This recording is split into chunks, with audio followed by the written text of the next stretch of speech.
Sports fusion hub यानी खबर का अलबार। प्यारा दोस्तों, मैं सारा हूँ। वीडियो शुरू करने से पहले अगर आपने अभी तक चैनल को सब्सक्राइब नहीं किया है तो कृपया चैनल को सब्सक्राइब करें और वीडियो को लाइक करना न भूलें। केवल 200 लाइक। दोस्तों, 28 साल बाद एक सपना हकीकत बन गया, लेकिन उस सपने के पीछे एक सच्चा हीरो था जिसकी कहानी शायद आज किसी को याद नहीं है। क्या 2011 का वर्ल्ड कप अकेले धोनी ने जीता था या फिर ये एक टीम वर्क था जहां एक बीमार योद्धा ने अपनी जान जोखिम में डाल दी? ये कहानी शुरू होती है 1983 से, जब भारत ने लॉर्ड्स के ऐतिहासिक मैदान पर कपिल देव की अगुवाई में पहली बार क्रिकेट वर्ल्ड कप जीता था।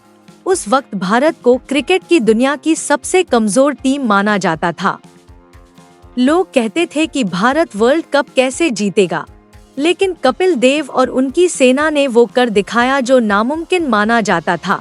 भारत ने इंडीज जैसी चैंपियन टीम को हराकर इतिहास रच दिया और फिर दुनिया भारत की तरफ देखने लगी। वेस्ट इंडीज, ऑस्ट्रेलिया और इंग्लैंड जैसी टीमें भारत से डरती थीं। लेकिन ये राज ज्यादा दिन नहीं चला।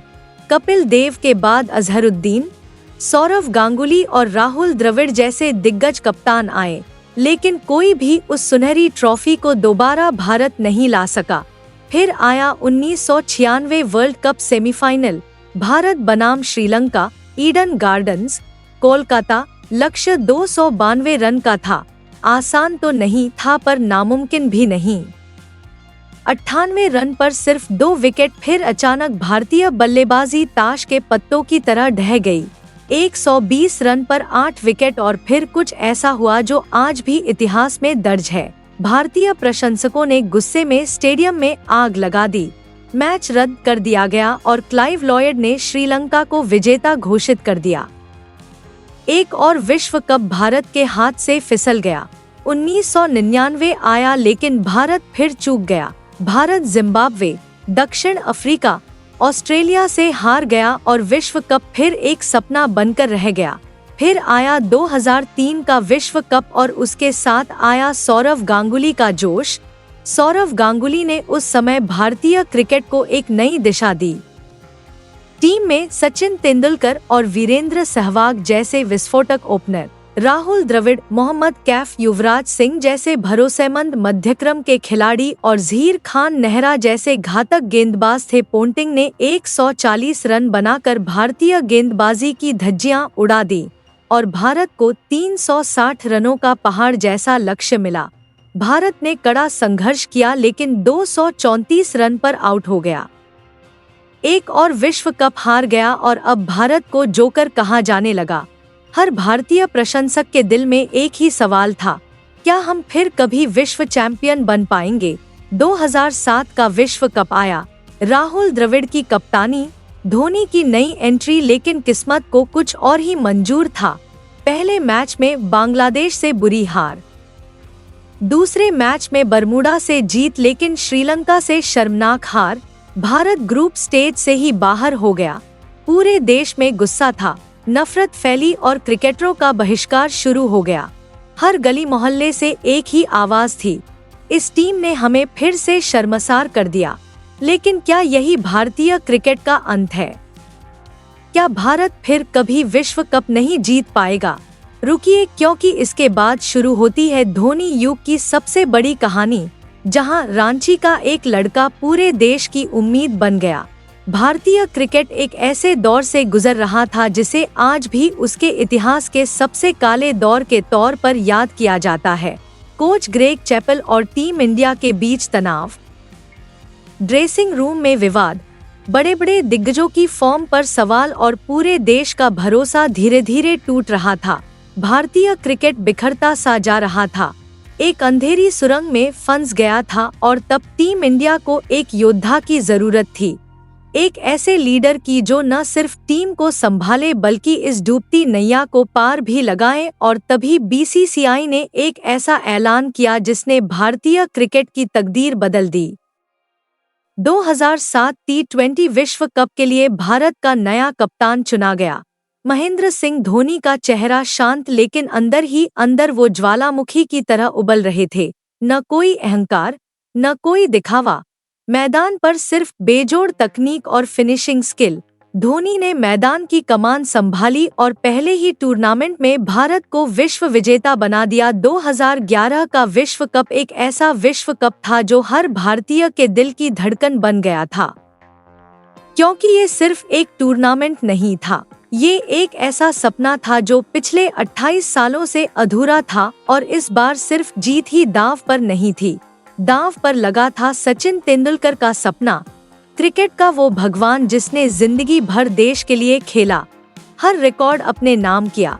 बस एक ही ख्वाहिश बाकी थी, एक विश्व कप। और इस बार सचिन ने ऐलान कर दिया कि 2011 का विश्व कप उनका आखिरी होगा। अब ये सिर्फ एक टूर्नामेंट नहीं था, अब धोनी और उनकी टीम का फर्ज था एक महान खिलाड़ी को उसके सपने के साथ विदाई देना। इस विश्व कप की मेजबानी एशिया को मिली थी, भारत, श्रीलंका और बांग्लादेश। लेकिन 2009 में आतंकवाद के कारण, क्रिकेट हिल जाने के कारण पाकिस्तान से मेजबानी के अधिकार छीन लिए गए। लेकिन भारत के लिए अच्छी खबर ये थी कि विश्व कप के सभी नॉकआउट मैच भारत में होने थे और यही भारत का सबसे बड़ा हथियार बना। एक तरफ मैदान पर धोनी की रणनीति थी, दूसरी तरफ युवराज का जलवा, हर गेंद पर कोहली का क्लास और हर रन पर सचिन की आखिरी उम्मीद। और फिर शुरू हुआ 2011 विश्व कप का सबसे ऐतिहासिक सफर। 2011 विश्व कप सपनों से भरा लेकिन डर से ग्रस्त, क्योंकि 2007 की हार के जख्म अभी ताज़ा थे। दोस्तों, बांग्लादेश वही टीम जिसने 2007 में भारत को विश्व कप से बाहर का रास्ता दिखाया था, और अब 2011 में भारत का पहला मैच उसी बांग्लादेश से था। भारतीय प्रशंसक डरे हुए थे, यह इतिहास फिर से खुद को दोहरा सकता था। लेकिन इस बार मैदान पर कुछ अलग था।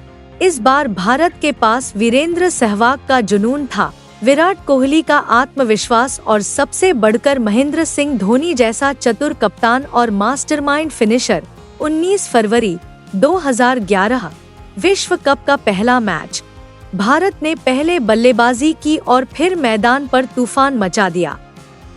नाम है वीरेंद्र सहवाग। सीधा हमला बोलते हुए 175 रन, बिना किसी डर और बिना रुके विराट कोहली ने अपने पहले विश्व कप मैच में शतक जड़ दिया। भारत ने बांग्लादेश के सामने 371 रनों का पहाड़ खड़ा कर दिया। पूरी बांग्लादेश टीम 283 रनों पर ढेर हो गई और इस तरह भारत ने 2007 की हार का बदला ले लिया, पूरे सम्मान के साथ।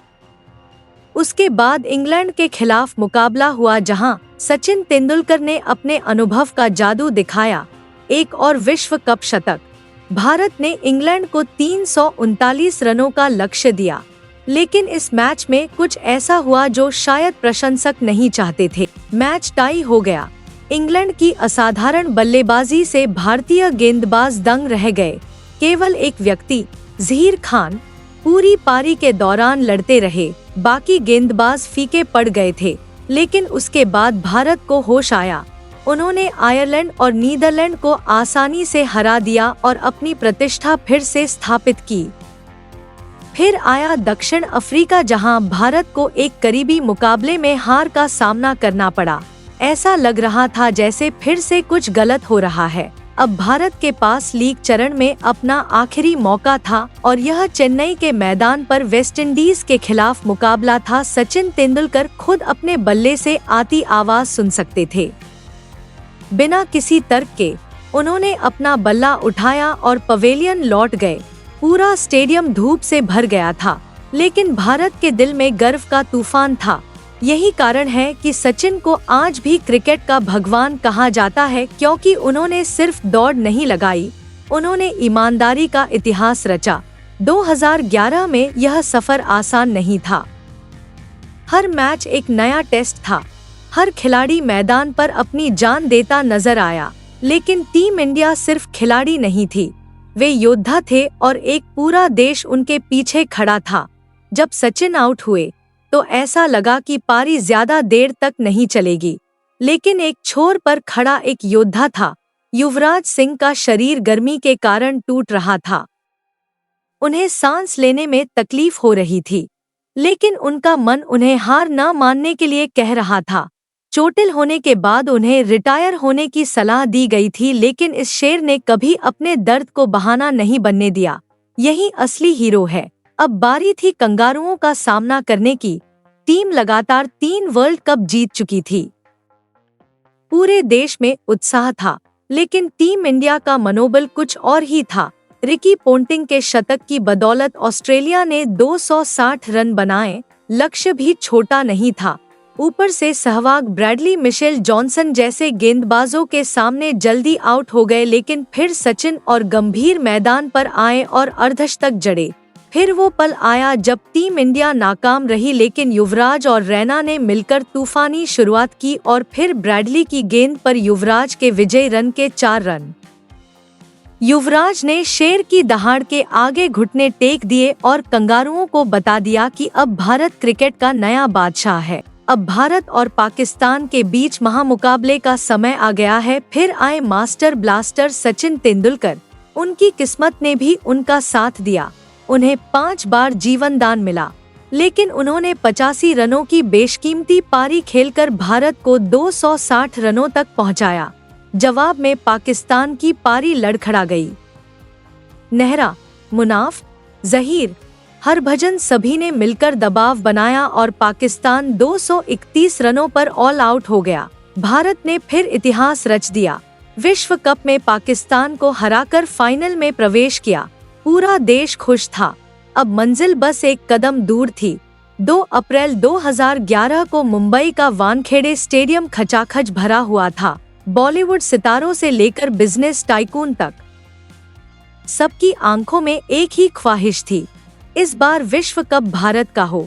इस दिन भारत की सड़कों पर सन्नाटा पसरा था। रेडियो से लेकर टीवी तक हर स्क्रीन के सामने लाखों चेहरे भारत की जीत की उम्मीद लगाए बैठे थे। श्रीलंका ने टॉस जीतकर पहले बल्लेबाजी करने का फैसला किया और श्रीलंका के लिए दिलशान और उपुल थरंगा की शानदार सलामी जोड़ी मैदान पर उतरी। पूरे विश्व कप में अपनी करिश्माई गेंदबाजी से सभी बल्लेबाजों को परेशान करने वाले ज़हीर खान ने इस मैच में अपने पूरे अनुभव का इस्तेमाल करते हुए थरंगा को मात्र 2 रन पर स्लिप में कैच करा दिया। इस तरह कसी हुई गेंदबाजी के दम पर भारत को शानदार शुरुआत मिली। ज़हीर खान ने अपने पहले 3 ओवरों में एक भी रन नहीं दिया और ज़हीर खान ने मैच से पहले कहा था कि इस फाइनल मैच में उनके दिमाग में 2003 की यादें तैर रही थी और वह 2003 की गलतियों को नहीं दोहराना चाहते थे। मध्य के ओवरों में बल्लेबाजी करने आए महिला जयवर्धने और कुमार सकारा ने खराब शुरुआत के बाद टीम को आगे बढ़ाया और सकारा के आउट होने के बाद महिला जयवर्धने ने तेजी से 103 रन बनाकर पारी को आगे बढ़ाया और टीम को बिखरने से बचाया। इस तरह भारत की शुरुआत अच्छी रही। श्रीलंका ने 274 रन बनाए और अब भारत को विश्व विजेता बनने के लिए 275 रनों की जरूरत थी। पिच क्यूरेटर सुधीर नायक ने मैच से पहले 270 रन को विजयी स्कोर घोषित कर दिया था। पिछले 9 विश्व कप में से 2 में टीम ने पहले बल्लेबाजी करके जीत हासिल की थी। इस तरह हालात भारत के खिलाफ जा रहे थे दोस्तों, लेकिन इन सब के बावजूद भारत को अपनी बल्लेबाजी पर पूरा भरोसा था और अब मास्टर ब्लास्टर और निडर वीरेंद्र सहवाग ओपनिंग करने मैदान में आ रहे थे। लेकिन करोड़ों भारतीय फैंस उस वक्त चौंक गए जब मैच की दूसरी ही गेंद पर वो मलिंगा के हाथों कैच आउट हो गए। भारत को शानदार शुरुआत दिलाने वाला ये जोड़ीदार अब करोड़ों उम्मीदों के साथ पवेलियन जा रहा था। इसके बाद भारत इस झटके से उबर ही रहा था कि 7वें ओवर की दूसरी गेंद पर सचिन भी मलिंगा का शिकार हो गए। लेकिन तभी गौतम गंभीर का साथ देने मैदान पर विराट कोहली आए। विराट और गंभीर ने 83 रनों की लंबी साझेदारी की और इस साझेदारी की सबसे खास बात ये रही कि इसने न सिर्फ विकेट बचाए बल्कि रन रेट को भी रुकने नहीं दिया और श्रीलंका के सारे मंसूबों पर पानी फेर दिया। इसी बीच विराट कोहली 35 रन बनाकर आउट हो गए और अब फिर से भारत को एक ऐसी साझेदारी की जरूरत थी जो भारत को जीत की दहलीज तक पहुंचा सके। ऐसे वक्त में MS धोनी खुद मैदान पर आए और भारत की लाखों उम्मीदों को पूरा किया और श्रीलंका और भारत को चौंकाते हुए वो युवराज की जगह 5वें नंबर पर आए। धोनी का ये प्रमोशन सभी को अजीब लगा, क्योंकि पूरे टूर्नामेंट में धोनी का बल्ला खामोश रहा और टूर्नामेंट की शान धोनी का बल्ला फाइनल में खूब गरजा, जिसकी दहाड़ से श्रीलंकाई खिलाड़ियों की रूह कांप उठी। लेकिन दूसरी तरफ गंभीर पूरी टीम की जिम्मेदारी अपने कंधों पर उठाए धीरे धीरे भारत को जीत की ओर ले जा रहे थे। धोनी और गंभीर ने चौथे विकेट के लिए शानदार 109 रन जोड़े, लेकिन बदकिस्मती से गंभीर 97 रन पर अपना विकेट गंवा बैठे और ऐतिहासिक शतक से चूक गए। जब गौतम गंभीर 97 रन बनाकर आउट हुए तो लगा जैसे सारा दारोमदार अब एक ही इंसान के कंधों पर आ गया है, महेंद्र सिंह धोनी। लेकिन धोनी अकेले नहीं थे, उनके साथ वो खिलाड़ी भी था जिसने इस टूर्नामेंट में हर बार टीम को बचाया था, युवराज सिंह। धोनी ने कुलशेखर की गेंद पर वो ऐतिहासिक शॉट लगाया जिसका पूरे भारत को 28 सालों से इंतजार था। जैसे ही गेंद स्टेडियम से बाहर गई, हर भारतीय की आंखों में आंसू आ गए, लेकिन वो आंसू खुशी के थे। पूरा देश ढोल, थालियां, बर्तन, बोतलें, जो भी उनके हाथ में आया बजा रहा था। मैंने खुद ऐसा जश्न पहले कभी नहीं देखा और शायद फिर कभी न देखूं। मैच के बाद जब सचिन को खिलाड़ियों ने अपने कंधों पर उठाया, गैरी कर्स्टन को भी खिलाड़ियों ने अपने कंधों पर उठाया और खिलाड़ी तिरंगा लहराते हुए मैदान में घूम रहे थे। फिर धीरे धीरे एक नाम पृष्ठभूमि में चला गया, युवराज। उन्होंने उस विश्व कप में बल्ले और गेंद दोनों से अपने असाधारण प्रदर्शन के लिए प्लेयर ऑफ द टूर्नामेंट का पुरस्कार जीता। लेकिन असली आश्चर्य यह था कि वह कैंसर से जूझ रहे थे। क्या आपको वह मैच याद है, वेस्टइंडीज के खिलाफ, जब युवराज सिंह मैदान पर लगभग गिर पड़े थे? उन्हें सीने में दर्द था और सांस लेने में तकलीफ हो रही थी, फिर भी वह देश के लिए डटे रहे। आज हम कहते हैं कि धोनी ने हमें विश्व कप जिताया, लेकिन क्या हम युवराज सिंह के किए को नहीं भूले हैं? उन्होंने हर मैच में नाचा, संघर्ष किया, गिरे और फिर भी भारत को संभाला। दोस्तों, 2011 का विश्व कप सिर्फ एक खिलाड़ी की वजह से नहीं आया था, यह एक टीम की जीत थी और उस टीम के सबसे खामोश हीरो युवराज सिंह थे। आपको क्या लगता है 2011 का असली हीरो कौन है? हमें नीचे कमेंट्स में बताएं। अगर ये वीडियो आपके दिल को छू जाए तो लाइक और चैनल को सब्सक्राइब करना ना भूलें, क्योंकि आगे भी हम क्रिकेट की दुनिया से वो किस्से लेकर आएंगे जो सबने सुने तो हैं, लेकिन समझ नहीं पाए। मिलते हैं अगले वीडियो में, तब तक के लिए जय हिंद, जय क्रिकेट।